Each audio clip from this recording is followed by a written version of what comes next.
Bonjour, bonsoir tout le monde. Merci en pile parce qu'on est avec nous sur Télévision Nationale d'Haïti dans le Sahara. C'est un plaisir pour nous rejoindre pour notre numéro mise au point. Là, on a regardé comment ça y est avec grande messe traditionnelle mondiale Sahara. C'est chaque année, tout le monde prend rendez-vous à Manhattan, New York, pour l'Assemblée générale des Nations Unies. Là, nous avons la 73e session ordinaire.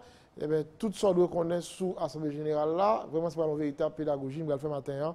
Avec professeur James Boyard, spécialiste dans la question relations internationales, qui a accepté de répondre à une question télévision nationale d'Haïti. Professeur Boyard, bonjour, bienvenue sur TNH. Bonjour Serginho, merci TNH. Parfait. Alors, l'Assemblée générale des Nations Unies, je me dis, a son rendez-vous annuel. Chaque année, tout pays prend rendez-vous ça. Depuis 73 ans, c'est chaque année, et à pareille époque, notamment, je crois que c'est à partir du 3e mardi du mois de septembre que rendez-vous apprend, justement, avec les principaux chefs d'État et chefs de gouvernement, donc pour discuter justement de l'agenda diplomatique de l'année à venir. Alors, l'Assemblée générale, c'est un organe des Nations Unies. Oui, c'est une des 6 organes des Nations Unies. Qui réunit... C'est l'organe qui réunit l'ensemble des États membres. Parce que contrairement aux autres organes, il n'y a que quelques États qui sont représentés, alors que l'Assemblée générale, c'est peut-être le seul organe c'est l'organe le plus représentatif de l'ensemble des États au monde ou de l'ensemble des 193 États qui sont membres des Nations Unies. Moun qui pas trop branché, surtout résumer tout ça à intervention chef de l'État. Mais généralement, dans ces sessions, ce n'est pas seulement ça gain, professeur Bouyard. Oui, c'est vrai qu'en général, toujours il y a chef représentant chef d'État ou bien chef d'État eux-mêmes, opportunité, puis ils fait des déclarations liminaires à l'ouverture du débat plénier, de la séance plénière. Mais ce n'est pas seulement ça gain, parce que il y a des discussions qui qu'on fait tout à travers de thématiques spécifiques au sein de groupes de travail, au sein des grandes commissions. Il faut me rappeler que l'Assemblée générale est constituée aussi par 6 grandes commissions. Donc, il y a autant de questions importantes et spécifiques qui peuvent être traitées à pareille époque, à la même époque, au sein de ces grandes commissions et au sein de certains groupes de travail techniques. Alors, sur l'Assemblée qui l'ouvrit 18 septembre qui s'est passé à, mais intervention chef de l'État a démarré semaine ça. Oui, semaine ça, je crois que c'est à partir de 24 ou 25 septembre, justement, avec l'ouverture, avec le discours ou les discours des membres du bureau protocolaire, des membres protocolaires de l'Assemblée générale, à savoir le président élu de l'Assemblée générale. Et cette année, on a une femme qui est élue. Et dans toute l'histoire des Nations Unies, dans ces 73 années d'histoire, c'est seulement 4 fois que nous avons une femme qui est élue au titre de président de l'Assemblée générale. Et nous avons la première fois, je crois que c'était en 1953, et puis en 1969, c'était d'ailleurs une libérienne au Nord. Et à l'époque, je crois que Émile Saint-Lô aussi était présent à titre de représentant permanent d'Haïti au sein des Nations Unies. Et puis en 2006, nous avons gagné. Et puis finalement, en 2018, nous avons une femme, c'est l'ancienne ministre des Affaires étrangères de l'Équateur qui a été élue présidente de l'Assemblée générale. Donc nous avons un discours président, discours secrétaire général des Nations Unies, nous avons un discours du représentant de l'Union africaine, et puis après, on va avoir les discours des chefs d'État et de gouvernement, dans un certain ordre. D'abord, dans la tradition, dans la pratique, depuis 1947, premier discours là, en dehors des discours du bureau protocolaire, c'est le discours du représentant du Brésil, du chef d'État du Brésil. Pour qui ça, c'est parce que depuis 1947, aucun chef d'État ne voulait intervenir en premier. Donc, le Brésil prend l'habitude pour l'intervenir depuis lors en premier. Donc, il a quitté ça comme tradition. Et puis, deuxième discours, c'est le discours du représentant du pays hôte. C'est du territoire d'accueil des États-Unis. Et puis après, dans l'ordre pas dans l'ordre alphabétique, c'est plutôt dans l'ordre dans lequel les chefs d'État se sont inscrits sur la liste des orateurs. Parce qu'il y a une liste d'orateurs qui est ouverte, justement, pour tous les chefs d'État qui ont besoin, qui ont souhaité justement intervenir. Pas obligation? Ce n'est pas obligation, mais il y a des chefs d'État qui profitaient de l'occasion ça pour mettre pour apporter des précisions par rapport à certains enjeux internationaux ou encore à certains enjeux qui concernent notre propre pays. D'accord? Donc, sur la liste des orateurs, mais également en fonction de certains enjeux, il est capable de considérer, il est capable de prioriser un pays par rapport à l'autre sur la liste des orateurs. Alors, vous voyez ça, c'est Maria Fernanda Espinosa Garces de l'Équateur. C'est lui-même qui a présidé à l'Assemblée. Et j'en suis dit là, 4e fois en forme, gagné un privilège ça. Mais tout comme précision, moi, l'idée de tout, c'est Mali qui a occupé premier siège, ça, l'Assemblée générale là. Mali? Oui. D'accord. Alors, vous avez une autre explication pour ça, au pays comme je le premier siège, ça, l'Assemblée générale là. Bon, je n'ai pas une explication spécifique. C'est la décision revient au président et aux 26 vice-présidents de faire ce choix. Il doit choisir un représentant d'un pays et membre des Nations Unies pour un siège d'honneur, une sorte de siège protocolaire aussi, dans le cadre de l'Assemblée générale. Même pas une précision précise par rapport à ça, par rapport à ce choix. Maintenant, il y a des discussions qui sont faites avec le ministre des Affaires étrangères ou bien chef d'État impliqué à fond dans les discussions qu'on a faites dans le cadre de l'Assemblée. En réalité, depuis la dernière Assemblée générale, donc 72e Assemblée générale là, il a été décidé d'un ordre de jour provisoire. Des points qui seront à l'ordre du jour, mais des points qui seront dans un ordre du jour provisoire, qui seront discutés et sanctionnés par les États membres et acceptés au besoin et modifiés au besoin. Donc ce qui fait que, assurément, le secrétaire général des Nations Unies ou le secrétariat général des Nations Unies est communiqué à l'ensemble des États membres et les points qui seront à l'ordre du jour. Ça, c'est une première chose. On appelle cet ordre du jour provisoire constitué par des points préliminaires. Mais en dehors de ces points préliminaires, les États qui sont intéressés peuvent également proposer d'inscrire à l'ordre du jour certains points. C'est ça nous gagnons dans le cadre de cette 73e session ordinaire de l'Assemblée générale, parce que nous avons des pays, voire même des groupes de pays qui se sont mis ensemble pour solliciter l'inscription de certains points à l'ordre du jour. C'est le cas des pays qui constituent par exemple le BRIC, qui proposait justement, par exemple, le Brésil, et la Chine, et la Russie, etc., l'Inde, qui proposait, puis on mettait à l'ordre du jour de la 73e session, la question pour que les Nations Unies, pour que l'Assemblée générale accorde le statut observateur à l'organisation même qui s'appelle le BRIC, qui est une banque de développement alternative justement à la Banque mondiale. D'accord? Et il y a également un autre enjeu par rapport à ces inscriptions, à ces points additionnels. Par exemple, nous gagnons, et je crois que c'est l'Ukraine, par exemple, qui a proposé d'inscrire justement comme point à l'ordre du jour la question de l'occupation de la Crimée et de la ville de Sébastopol.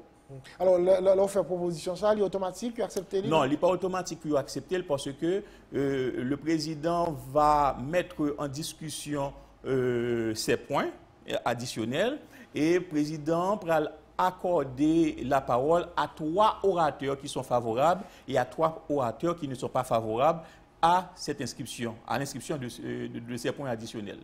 Au cas où la majorité accepte, donc on va inscrire ces points à l'ordre du jour. Parfait. Alors, à ça, moi, débat général, sur le leadership mondial et les responsabilités partagées. Le leadership mondial et les responsabilités partagées. Pourquoi? Parce que ça rentre dans le cadre même de la thématique même qui est choisie par le bureau élu de la 63e session ordinaire de l'Assemblée générale. C'est la thématique de cette Assemblée générale aux Nations Unies. C'est-à-dire la thématique, c'est que pour que l'ONU soit une force mondiale et fondée sur le principe de responsabilité partagée au bénéfice des sociétés équitables, pacifiques et durables. Donc, le plus souvent, et le président de l'Assemblée générale va recommander aux principaux chefs d'État peut-être de débattre de la question, c'est-à-dire d'aligner leur discours par rapport à cette thématique. Mais c'est une thématique qui choisit bien avant. Oui, c'est le cas aussi par rapport à l'élection des membres du bureau. L'élection, c'est bien avant l'ouverture de la séance plénière. Maintenant, c'est arrivé faire de l'ONU, il y a une institution qui est là pour tout le monde. Tout à fait, mais c'est surtout pour renforcer les capacités d'action des Nations Unies et aussi pour mettre l'accent sur la nécessité de partager le fardeau du maintien de la paix et de la sécurité internationale. Et le président de l'Assemblée générale, y compris le secrétaire général, il a fait en sorte pour sensibiliser les principaux chefs d'État sur la nécessité de renforcer cet espace, ce multilatéralisme onusien, de manière à permettre aux Nations Unies d'intervenir dans les crises de grandes envergures, de manière à éviter ou limiter le plus possible l'unilatéralisme dans la gestion des crises internationales. Donc, pour éviter l'unilatéralisme, il faut renforcer les capacités d'action pour permettre à ce système collectif d'action d'intervenir à la place de telle ou de telle puissance. Et à ce niveau, est-ce que la question de réforme des Nations Unies a dans le débat? Évidemment, le plus souvent, lors des sessions annuelles de l'Assemblée générale, il y a toujours évoqué la question de la réforme des Nations Unies. Mais comme j'ai eu l'occasion de le dire, et je crois ici une fois, c'est-à-dire lorsqu'on parle de réforme des Nations Unies, on ne parle pas seulement de réforme du Conseil de sécurité qui est nécessaire, mais on parle aussi de la réforme d'un ensemble d'organes. Donc, d'un ensemble d'organes spéciaux aux principaux des Nations Unies, tels que le secrétariat général, la réforme également de l'Assemblée générale, par exemple, et la réforme d'autres organes tels que ou d'autres sous-organes tels que la Commission des droits de l'homme. D'accord? Ouais. Question tout, au Conseil de sécurité, ça t'a ouvert, ça a élargi tout. Oui, parce qu'il y a plusieurs projets de réforme qui sont dans les tiroirs du secrétariat général aux Nations Unies, des Nations Unies. Nous avons au moins 4 ou 5 projets de réforme. Et il y a le projet de Kofi Annan de 1997. Il y a le projet de groupe des 4, de 4 pays, tels que l'Argentine, le Japon, qui fait partie de ce groupe aussi. Et puis, il y a l'autre projet qui contre le projet de ce groupe de 4, qui est proposé par 4 autres pays, tels que le Brésil et le Pakistan, par exemple, tels que le Brésil et l'Inde, par exemple, et puis un projet qui est proposé par l'Union européenne, mais qui propose un siège permanent pour un représentant de l'Afrique, tel que l'Afrique du Sud, par exemple. Donc, malheureusement, aucun de ces projets n'est abouti. Pourquoi? Parce que l'enjeu de ces projets ont mis l'accent le plus souvent sur la réforme du Conseil de sécurité en termes d'élargissement et des sièges permanents des sièges du Conseil de sécurité permanents et non permanents passant de 15 à 24. Ce qui fait que dans certains projets, on estime qu'il y a un besoin d'élargir les sièges permanents et les sièges permanents. Donc, les États qui disposent d'un siège permanent ne veulent pas. Et quels sont ces États? Ce sont les 5 et les grandes puissances au monde. Le plus souvent, ce sont ces États qui ne veulent pas que ces projets aboutissent de manière à perdre de certains avantages. Mais il y a également, dans le cadre de certains projets, l'idée de transformer le droit de veto en droit semi-veto. Donc les États qui détiennent le droit de veto ne voudront pas transformer leur droit de veto en droit de semi-veto. C'est quoi le droit de semi-veto? Ou qu'on ait droit de veto, même lorsque la décision au sein du Conseil de sécurité doit être adoptée par la majorité, et c'est des 2 tiers, donc 9 sur 15, la décision peut passer à 9 sur 15, mais dès lors que dans les 15, il y a un État détenteur d'un siège permanent qui n'accepte pas, un seul État suffit pour faire échouer la décision. C'est ça le droit de veto. Donc le droit semi-veto, les projets qui justement introduisent cette notion de droit semi-veto, disent qu'au lieu que nous sommes capables de faire un projet, une décision du Conseil de sécurité tomber grâce à un veto d'un seul État, eh bien, il faudrait le veto de 3 membres permanents pour faire tomber. Donc les États qui disposent du droit de veto ou encore d'un siège permanent ne veulent pas parce que ça va réduire leur capacité, ça va réduire leur pouvoir au sein du Conseil de sécurité. Pour ça, généralement, chaque année, dans la session ordinaire, parce que puis fort chef d'État qui parlait sur le tribunal des Nations Unies, toujours fait mention de questions de réforme. Ça, mais une réforme qui va être faite malgré tout projet qui est dans les Nations Unies. Parce que cette réforme, dans ce sens-là, est une nécessité, mais ce n'est pas parce que c'est une nécessité que parties prenantes, les principaux intéressés tels que les États-Unis, la France, la Chine et la Russie, pour accepter volontairement de se démettre de certains pouvoirs. On connaît que les États sont le plus souvent caractérisés par l'égoïsme, ce qu'on appelle l'égoïsme étatique.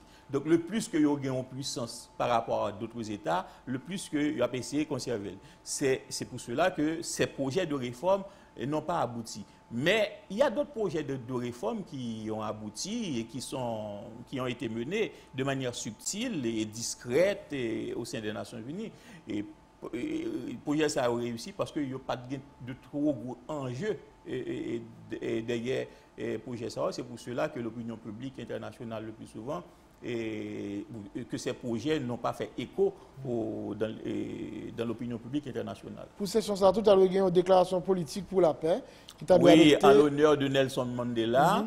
Donc, en discussion dans le cadre d'un groupe de travail, on prévoit effectivement de discuter de la nécessité d'adopter une déclaration politique sur la question de la paix et la sécurité internationale en l'honneur de Mandela et de faire justement de la décennie 2019-2028, je crois, une décennie destinée justement à cela. Parfait. L'autre élément, l'Assemblée générale a de tout abordé, puis le problème mondial, des problèmes cruciaux qui pourraient quand même mettre au premier plan sur scène géopolitique mondiale. Oui, évidemment, parce que l'Assemblée générale et la réunion annuelle de l'Assemblée générale donne l'opportunité aux Nations unies de déterminer les points qui sont à l'ordre du jour dans l'agenda diplomatique de l'année à venir, c'est-à-dire pour l'année 2019. Et aussi de décider des grandes questions, des problèmes, des enjeux actuels tels que les crises internationales en Syrie et dans d'autres, au Yémen et au Liban, par exemple. Donc, c'est de ça dont il s'agit. La question de la Chine, par rapport avec bouche ouverte entre la Chine, la question commerce avec les États-Unis, ça va parler tout. C'est ce que Donald Trump fait mention de ça. Donc, évidemment, écoutez, peut-être que le discours, la déclaration liminaire de ces chefs d'État, ils vont peut-être évoquer cela. Mais la réunion de l'Assemblée générale, la réunion annuelle, donne également l'opportunité à certains chefs d'État de se rencontrer bilatéralement, c'est-à-dire à deux. D'ailleurs, il y a des espaces qui sont réservés à ces rencontres bilatérales. Donc, il ne s'agit pas uniquement de participer dans la réunion plénière, dans les séances plénières. On peut participer dans des séances dans les grandes commissions, dans les séances dans les groupes de travail techniques, mais également dans des séances bilatérales avec d'autres vis-à-vis. Ça protège généralement mon chef d'État, le présent dans la grande messe traditionnelle, ça, New York. Écoutez, les Nations Unies, c'est la plus grande organisation du point de vue de la composition. Du point de vue de la composition, et je veux bien expliquer cela, insister sur ce fait, parce que les gens ne font pas, le plus souvent, ne font pas la différence. C'est-à-dire que les Nations Unies, c'est la plus grande organisation au monde, mais c'est surtout du point de vue de la composition. Du point de vue de la composition, parce qu'il y a 193 pays qui sont membres des Nations Unies, qui sont membres à titre d'État fondateur ou d'État adhérent. En dehors du fait qu'il y a d'autres statuts au sein des Nations Unies. En dehors du statut d'État adhérent ou d'État fondateur, vous avez le statut observateur, vous avez le statut État associé, et vous avez même le statut consultatif qui est donné, qui est accordé aux organisations non gouvernementales ou à certaines organisations non gouvernementales qui sont inscrites au sein de l'ECOSOC. D'accord? Donc, c'est pour vous dire que c'est la plus grande organisation internationale, le plus grand espace de multilatéralisme au monde. Donc c'est pour cela que, étant le plus grand forum de multilatéralisme, c'est un peu normal que la réunion de l'Assemblée générale représente le forum le plus solennel, le forum diplomatique le plus solennel. D'autant plus que cela permet aussi la réunion ou les réunions annuelles de l'Assemblée générale permettent d'assurer ce qu'on appelle la diplomatie économe. La diplomatie économe, c'est quoi? C'est-à-dire que vous voyez qu'il y a 193 États qui sont membres au sein des Nations Unies. Certainement, il y a des pays, comme surtout Haïti, comme les petits pays, la République dominicaine, qui n'ont pas les moyens financiers pour se faire représenter bilatéralement à travers leur chancellerie, à travers leurs ambassades, auprès de ces 193 États, auprès de 192 États au monde. Donc, ce qui fait, ils profitent de réunions de l'Assemblée générale pour rencontrer certains chefs d'État auprès desquels ils n'ont pas de chancellerie, ils n'ont pas d'ambassade, par exemple. Vous voyez, c'est ce qu'on appelle la diplomatie économe. Surtout s'ils ont des points à discuter avec ces chefs d'État, ils profitent de cet espace aussi.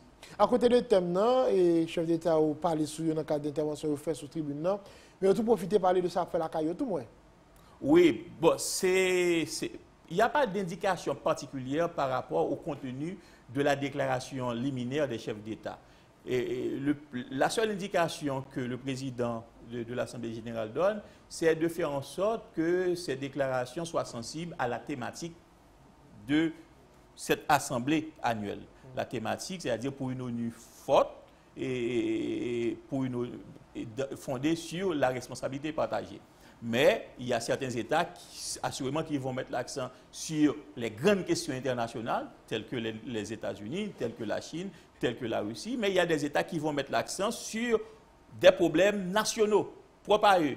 C'est possible que ce soit le cas du président haïtien et c'est possible que ce sera le cas également du chef d'État, du président ukrainien, qui va mettre l'accent sur la question de l'occupation de la Crimée et de la ville Sébastopol par les forces russes. Durée pour chaque discours, pour chaque déclaration? Oui, durée, c'est 15 minutes en général qu'on donne au chef d'État, à ne pas dépasser ces 15 minutes. Quoique on sait que dans l'histoire de l'Assemblée générale, il y a un président qui a dépassé largement ces 15 minutes, parce que monsieur fait un discours qui a duré 4h30. Ah bon? Et oui, c'était quel président? C'était Fidel Castro. Et ça a été gagné comme conséquence? Aucune conséquence. Ah bon? Aucune conséquence. On ne peut pas enlever la parole à un chef d'État. On ne peut pas couper. Déjà, vous voyez, en matière protocolaire, même lorsqu'on établit des dispositions pour s'assurer des pouvoirs de ceux qui représentent un État au sein des Nations Unies, c'est-à-dire on met l'accent sur, on a un service qui va essayer de vérifier les lettres de plein pouvoir, par exemple d'un diplomate étranger. Mais on ne va pas réclamer les lettres de plein pouvoir à un président, à un chef d'État, à un chef de gouvernement, même des fois à un ministre des Affaires étrangères. Parfait. Même dans les séances de négociation, on ne réclame pas ces lettres de plein pouvoir parce qu'il est de coutume que tout le monde doit connaître le chef d'État de tel ou de tel pays. Parfait. Maintenant, en plus, fois dans l'intervention chef de l'État, tout le monde remarque qu'il y a des leurs, ça la vide, il y a des gens qui là. Et généralement, ça passe, c'est par rapport avec intérêt, ou discours. C'est surtout par rapport avec intérêt. C'est surtout par rapport avec intérêt et discours là, et c'est surtout par rapport à l'horaire de ce discours. Peut-être que l'entranche d'horaire que discours, sa déclaration, ça après le fait là, c'est une tranche d'horaire qui pas vraiment qui pas permettre à un ensemble d'autres participants d'être présents. Parce que pas oublier que les débats généraux dans les séances plénières vont s'étendre sur 6 jours. Donc vous voyez, donc assurément, tous les chefs d'État ne vont pas rester sur place pendant 6 jours. C'est évident. Maintenant, après chef d'État intervenu, est-ce que ça veut dire l'Assemblée a fait main?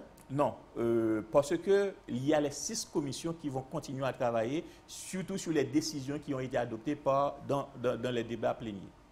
Les décisions sont adoptées toujours dans le cadre thématique qui prévoit. Toujours dans le cadre thématique qui prévoit, mais à travers aussi des thématiques spécifiques liées à des enjeux particuliers.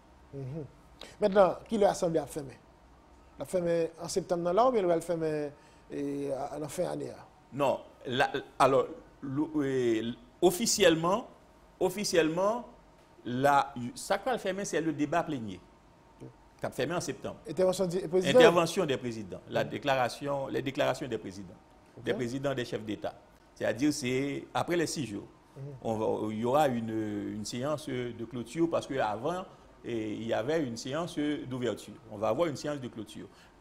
Pour le débat plénier, ce qu'on appelle le débat général.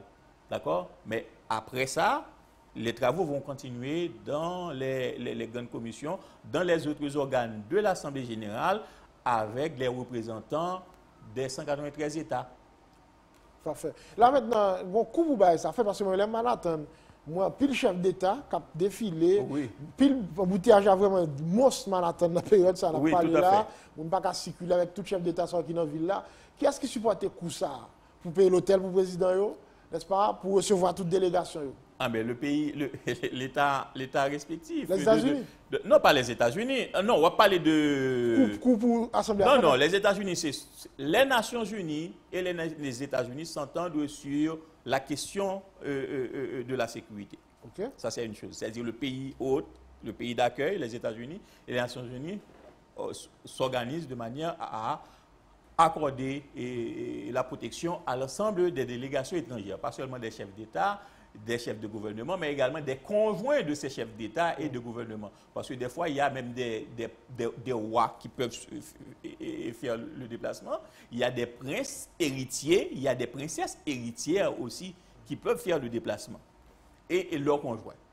Donc, assurément, on voit que le service de protocole des Nations Unies a accordé ce qu'on appelle les cartes d'accès dignitaires aux délégations, dont 5, ils vont accorder 10 cartes d'accès dignitaires à chaque délégation. 5 cartes pour avoir accès à l'Assemblée générale, à la salle même de l'Assemblée générale, et 5 cartes pour avoir accès au 2e étage de l'Assemblée générale. Maintenant, il y aura un autre type de carte d'accès qu'on va accorder au reste de la délégation, s'il y a lieu, pour avoir accès au 4e étage de l'Assemblée générale. Vous voyez? Donc, il y a tout un ensemble de dispositions qui sont prises par le service de protocole et de liaison des Nations Unies pour assurer justement le service d'ordre et de protocole lors des réunions de l'Assemblée générale. Logistique, là, assurément que question hôtel, non mais c'est l'État respectif là qui peut payer l'hôtel. Oui, imaginons si un pays décide de venir, si c'était les États-Unis ou bien les Nations Unies qui t'a payé l'hôtel, un pays t'a décidé de venir avec 150 personnes dans la délégation. Okay. Vous comprenez? Donc, c'est ça. Mais non, je ne sais pas si cette information a été confirmée ou pas. Mais l'année dernière, il a semblé que tu as gagné un accueil particulier que le président américain a décidé de bailler en plus chef d'État dans ah oui, c'est possible.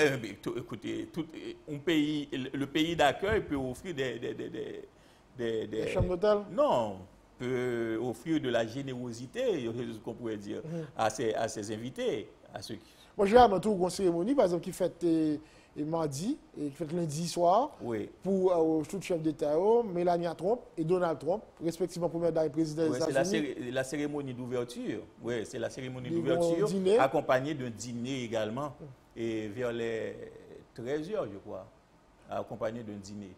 Alors, tout chef d'État était présent, tout chef d'État et de gouvernement et leurs conjoints étaient présents à ce dîner d'accueil. Un élément qui domine les sessions, ça tout, question ressources minières, c'est ça? Et bon, il y a un point à l'ordre du jour qui concerne justement je crois que ce point, c'est un point additionnel. Ce n'était pas un point préliminaire, donc c'est un point additionnel parce que c'était un point qui était proposé, dont l'inscription était proposée par un pays qui s'appelle Malte, le Malte, d'accord, qui concerne justement la nécessité de conserver les ressources biologiques marines, justement. Donc, à ce niveau, je ne peux pas vous dire si le point a été mis en discussion, si ce point a été accepté ou rejeté, comme thème de discussion. Mais ce qu'il faut retenir, c'est qu'il y a, avant l'ouverture de la 73e session de l'Assemblée générale, il y a eu des négociations à New York d'accord, dans le cadre des Nations Unies, sur une question qui concerne les ressources marines, ce qu'on appelle les ressources génétiques marines. Malheureusement, question ça, que m'estime que c'est une question fondamentale, qui est d'un enjeu capital pour des pays comme Haïti. Malheureusement, il n'y a pas eu d'écho en Haïti, dans la presse haïtienne, sur ces négociations. D'accord? C'est parce qu'il n'y a pas d'intérêt, peut-être que nous ne sommes pas concernés par ça, non? Bon, le plus souvent, la société haïtienne ne se sent pas concernée par les questions internationales. Malheureusement, c'est le cas, il faut le dire. La preuve, c'est que les médias n'ont pas rapporté le fait. Alors, on n'a pas discuté de ça et des enjeux, même pour des pays comme Haïti, sur cette question. Vous imaginez, on est en train de discuter de la nécessité de conserver, d'assurer la conservation des ressources génétiques marines, mais aussi d'assurer un certain partage équitable des bénéfices tirés de ces ressources. Et bien vous me dites qu'un pays comme Haïti ne se sent pas concerné. Vous voyez? C'est des négociations qui doivent donner lieu à un traité, donc une convention sur ce thème-là. C'est des sujets quand même très pointus. Hein? C'est des sujets très pointus, mais vous voyez que avant, on a une convention sur le droit de la mer qui régit les activités dans l'océan. C'est la convention de Montego Bay qui date de 1982. D'accord? Pourtant, vous voyez que certains pays ont estimé qu'il est nécessaire, à côté, parallèlement à cette convention sur le droit de la mer, d'avoir une convention qui adresse particulièrement le problème des ressources génétiques marines. Parce que les ressources génétiques marines, il n'y a pas de guet en traité dans la convention de Montego Bay pour une simple raison. Parce qu'en 82, même si la convention a été signée en 82, les négociations ont débuté dans les années 70 déjà. C'est-à-dire à l'époque, capacité technologique, nous, pas de permettre, nous, pour nous comprendre qu'il y avait une vie florissante jusqu'à plus de 500 km, voire 1500 km dans les profondeurs des océans. Okay. Parce que nous avons estimé que pour qu'il y ait vie, il faudrait le mécanisme le mécanisme. C'est-à-dire que les relations développées et rendues possibles par la lumière du soleil. La photosynthèse. Il faudrait la photosynthèse. Mais à partir de certaines distances en profondeur, il n'y a pas la lumière du soleil.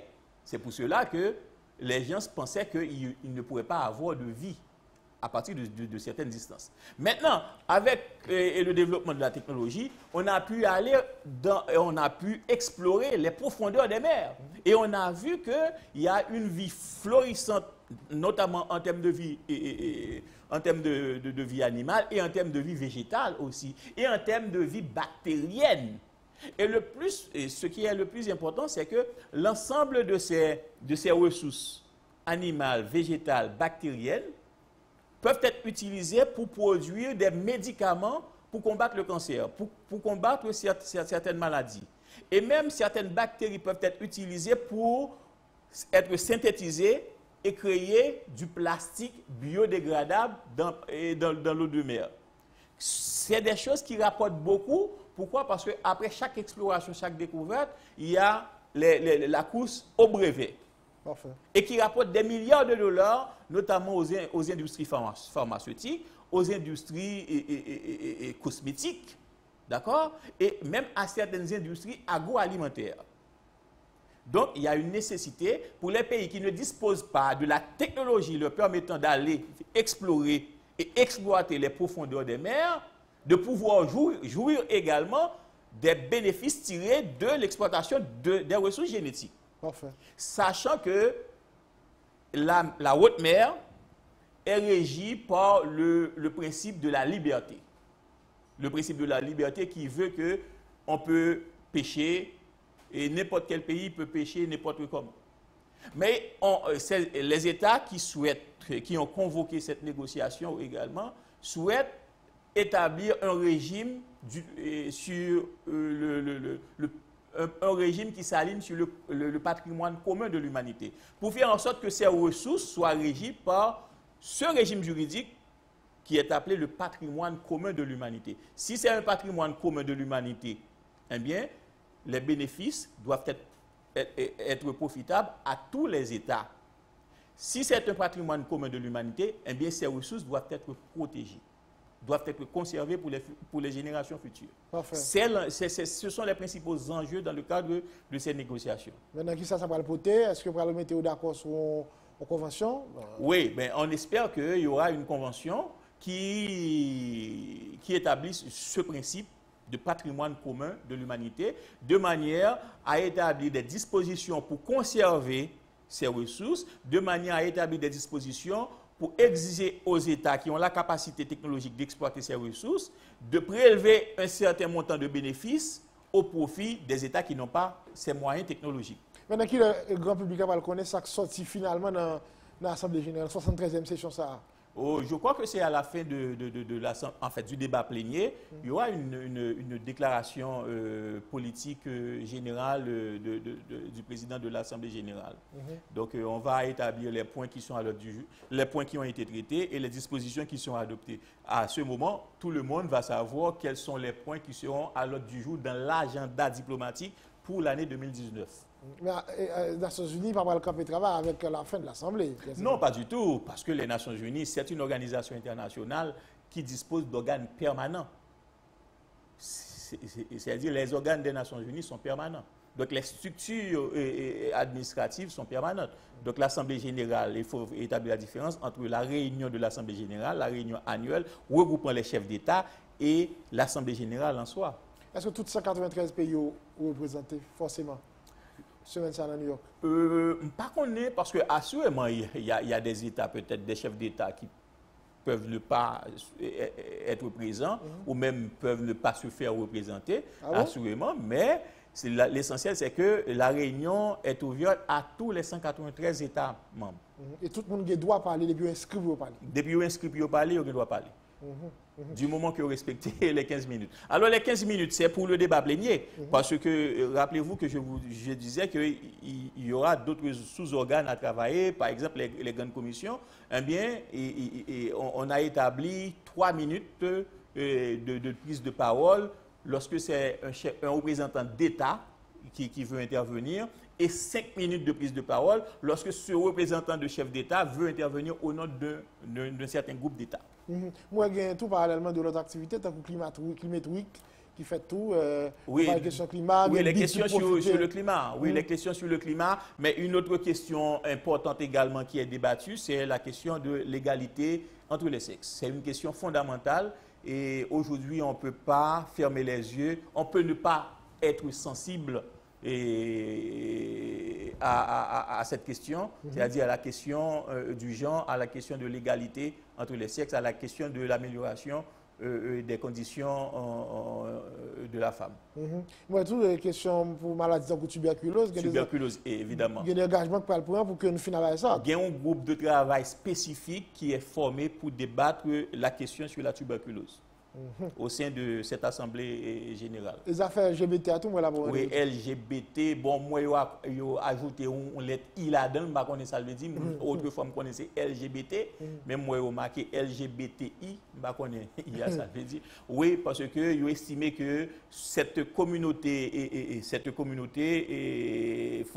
fait face à beaucoup de violence, donc il faut forcer les États à adopter des dispositions pour protéger cette communauté. Bon, là maintenant, après le président fin quitté et représentant permanent au dans les Nations Unies, après poursuivre la discussion? Oui, représentant permanent à poursuivre, mais également avec d'autres membres de la mission permanente. Par exemple de la mission permanente d'Haïti auprès des Nations Unies. Dans le discours président, ou qui sont encore capables de déjà qui va la donner, choléra, par exemple? Donc, par contre, si le président a bien intérêt pour lui évoquer questions en débat plénier, parce que il a invité à des discussions dans des débats dans d'autres organes, dans d'autres sous-organes sur la question, même qu'on pensait qu'il a bien intérêt pour parler peut-être de la situation en Haïti, de la fragilité peut-être, la question de la stabilité politique, de la nécessité de renforcer l'engagement de la communauté internationale en termes financiers en Haïti. Et moi, un point qui de plus en plus intéressé le président, c'est évoquer la question de l'alignement de l'aide internationale sur les besoins du pays bénéficiaire d'Haïti. C'est une question fondamentale. Je pense qu'on a intérêt à creuser là-dessus, à mettre l'accent là-dessus. La nécessité d'aligner l'aide internationale sur les besoins des États bénéficiaires au lieu d'aligner l'aide internationale sur les intérêts des États donateurs. Vous voyez? D'autant plus que c'est une politique qui a été adoptée dans le cadre d'un ensemble d'instruments internationaux depuis 2003 et le forum de Rome de 2003, la déclaration de Paris de 2005, d'accord, la déclaration d'Accra de 2008. Eh bien, l'ensemble de ces instruments internationaux établissent la nécessité pour les États donateurs d'aligner l'aide internationale sur les besoins spécifiques des États bénéficiaires. Donc, vous voyez déjà, grâce à cette politique d'alignement, on assiste à un certain retour de l'État en tant que planificateur du développement et dans le cadre de l'économie du développement, ce qui n'était pas forcément le cas avec le consensus de Washington. Vous voyez, c'est deux politiques différentes. Le consensus de Washington réclamait le retrait de l'État, c'était la doctrine de l'État minimaliste, vous voyez, alors que la doctrine de l'alignement réclame un certain retour de l'État. Et même la doctrine de la bonne gouvernance réclamait un retrait de l'État au bénéfice de la société civile, au bénéfice des collectivités territoriales. Maintenant, aujourd'hui, on a établi le diagnostic, c'est dire que la présence de l'État est essentielle, notamment dans la lutte contre la pauvreté et les inégalités. On ne peut pas seulement laisser au marché le soin de réglementer tout ça, de résoudre ces questions sociales. Le marché ne peut pas. En tout cas, le président parlait jeudi 27 septembre. C'est le salle pour l'intervenu sous tribune Nations Unies. Voilà, James Boya, merci un peu parce que tu es disponible pour nous et nous sommes contents pour nous faire ça et expliquer à la population et ça qu'a fait dans le cadre de la 73e session ordinaire à l'Assemblée générale des Nations Unies. Merci TNH, merci Serginho. Voilà, notre invité ce matin, le professeur James Boya, spécialiste en questions de relations internationales, pour nous regarder qui en réalité à New York, Manhattan, puisque c'est là rendez-vous chaque année, en septembre, dans la période ça, tout chef d'État au défilé, une après l'autre, sous tribune, dans le cadre de la session ordinaire Assemblée générale des Nations Unies, là, nous sommes 73e année ça. Merci tout le monde, qui est avec nous dans la matinée, nous souhaitons passer une très bonne journée. Et si c'est en rediffusion, bon après-midi, bonne soirée. À bientôt.